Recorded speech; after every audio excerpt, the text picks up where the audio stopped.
যখন রিজিকের মালিক আল্লাহ। আল্লাহ সুবহানাহু ওয়া তাআলা কোরআন মাজিদে বলেছেন, হুয়াল্লাযী জাআলা লাকুমুল আরদা যালুলান ফামশু ফি মানাকিবিহা ওয়া কুলু মিন রিজকি।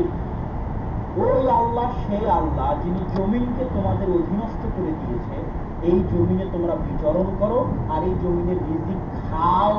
খাওয়ার নির্দেশ কার? আর এক আয়াতে আল্লাহ সুবহানাহু ওয়া তাআলা বলেছেন, ফাইদা কুদিয়াতিস সালাত ফান্তাশিরু ফিল আরদ। যখন সালাত শেষ হয়ে যায় জমিনে ছড়িয়ে পড়ো। ফজরের সালাত আদায় করে ঘুমিয়ে যেও না, অলস হয়ে না। আল্লাহ অলসতা পছন্দ করেন না। আল্লাহ বলছেন সালাত শেষ করে জমিনে বেরিয়ে পড়ো। কি জন্য বেরিয়ে পড়বে? জেনে রাখো আদম সন্তান, জমিনের প্রত্যেকটা ইঞ্চিতে, প্রত্যেক ইঞ্চি মাটিতে আল্লাহর দয়া আছে, আল্লাহর রহমত আছে।